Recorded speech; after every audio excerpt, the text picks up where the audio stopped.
So look me in the eyes, tell me what you see. Perfect paradise, tearing at the seams. I wish I could escape. I don't wanna think. I wish I could erase it, make your heart believe, but I'm a bad liar, bad liar. Now you know. Perkenalkan, nama saya Jody Wahyudi dari kelompok 8. Saat ini saya akan mempresentasikan tugas dari kelompok kami yang berjudul Shift Malam.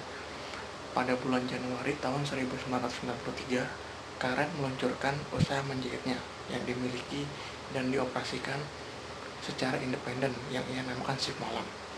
Selama bulan pertama operasi di Montpel, rumahnya di Newfoundland, Karen menjahit 20 pakaian tidur wanita flanel dan bersiap untuk menjualnya di pasar lokal. Dukungan teman dan keluarga memberinya keyakinan besar bahwa baju tidur flanel seharga $16.000 akan cepat terjual. Sayangnya, Karen tahu sedikit tentang industri kerajinan yang kompetitif dan tentang proyeksi biaya, dan dirinya penjualan awal sangat buruk. Saat ini, semangatnya hancur dan sumber dayanya habis. Karen harus sekarang putuskan bagaimana untuk melanjutkan. Jadi pada awalnya Karen tuh terlalu percaya diri terhadap apa yang telah ia buat. Seharusnya dia tidak memberikan harga tersebut karena harga tersebut terlalu mahal. Selanjutnya tentang informasi latar belakang. Selama musim gugur tahun 1992, Karen Daly telah mempertimbangkan untuk memulai usaha menjahit berbasis rumahnya. Tapi sepertinya dia selalu menentukan alasan untuk tidak memulai ide-idenya. Sebenarnya ini adalah salah satu kesalahan yang buruk. Dia tidak menemukan alasan kenapa dia tidak memulai ide-idenya itu, padahal idenya sangat bagus. Selanjutnya dia berjanji pada dirinya sendiri bahwa tahun 1993 akan menjadi tahun di mana dia membuat beberapa perubahan dalam hidupnya. Dan salah satunya akan menentukan jalan untuk ia gunakan bakat menjahitnya. Jadi pada tahun ini dia yakin pada dirinya bahwa dia akan meningkatkan bakatnya, yaitu menjahit. Dan selain itu, dari usahanya menjahit dan bakat menjahit, hal itu untuk meningkatkan penghasilan keluarga kecilnya yang sederhana. Pekerjaan Paul sebagai petugas pemeliharaan di daerah fasilitas olahraga hanya menyediakan sedikit gaji yang hanya ia gunakan untuk makanan di atas meja untuk keluarga berempat. Terima kasih. Selanjutnya akan dilanjutkan oleh teman saya yang bernama Ahmad Hilmi. Assalamualaikum warahmatullahi wabarakatuh. Nama saya Ahmad Hilmi. Saya ingin melanjutkan presentasi dari teman saya Jody Wahyudi. Jadi sejak pada tahun 1989, mereka dikaruniai 2 anak cantik yang lahir pada tahun 1989.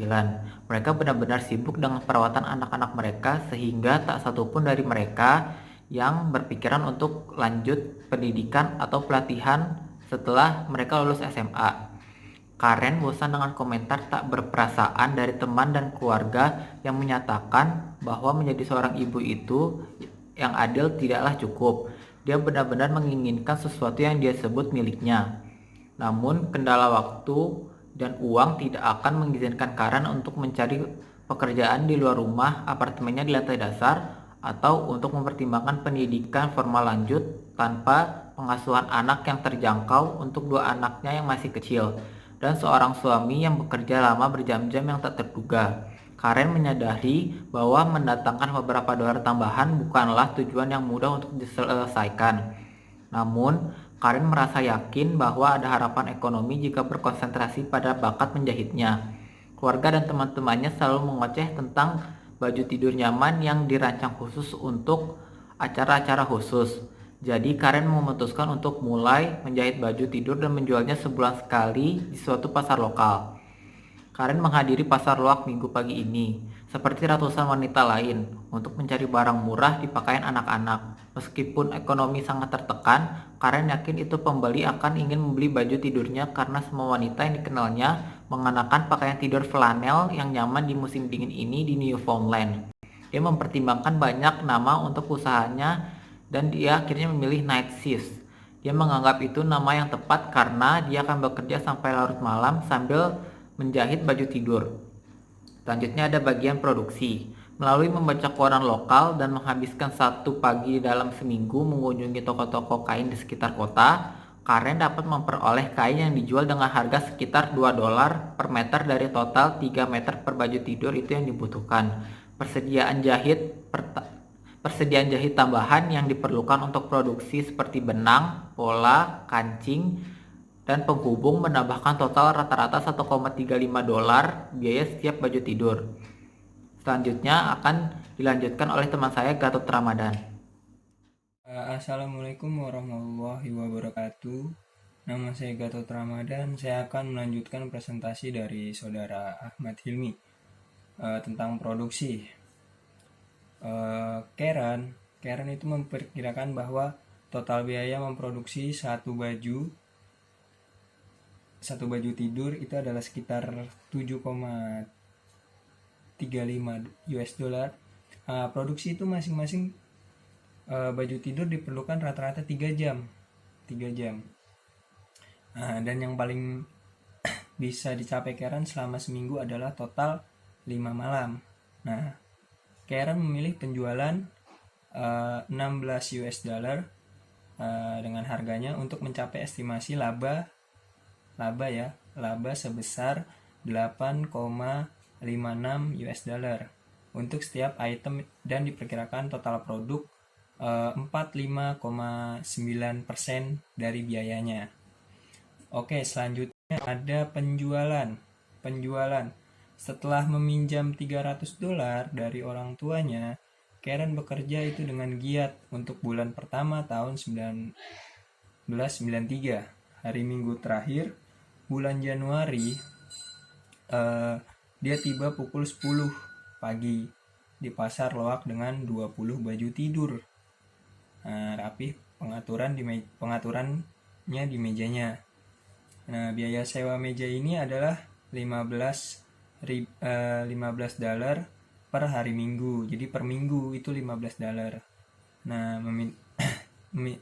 terus dia yakin bahwa mereka dijual dengan cepat. Jadi si Karen yakin bahwa barangnya itu bisa dijual cepat. Nah, sayangnya semua tidak berjalan dengan sesuai rencana. Nah, dengan tenang di belakang tanda tulisan tangan yang kecilnya itu, Karen memperhatikan jam-jam yang berlalu.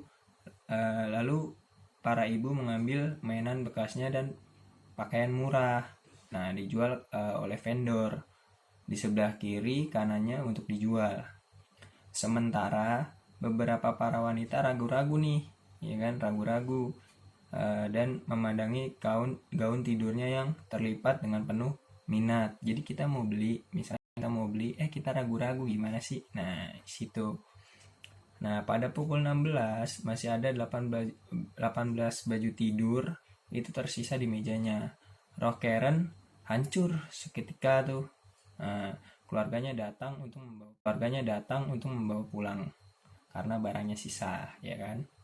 Paul juga setara kecewa karena mimpinya tidak menjadi kenyataan. Nah, yang terburuk, keluarganya muda ini bergantung pada penjualannya $320 penjualan baju tidur untuk mulai membayar kembali uang yang mereka pinjam. Seperti itu. Jadi pesan buat teman-teman, kalau misalkan usaha emang awalnya gagal, tapi insya Allah kedepannya kalau misalkan emang ditekunin, diniatin, bakalan tercapai deh cita-citanya buat teman-teman. Ya, terima kasih. Itu presentasi dari kelompok kami. Kurang lebihnya mohon maaf. Apabila ada yang mau bertanya dan ingin bertanya, dipersilahkan. Kurang lebihnya mohon maaf. Wassalamualaikum warahmatullahi wabarakatuh. Sing burung numpa apa kahananku, matur suwun tresnamu.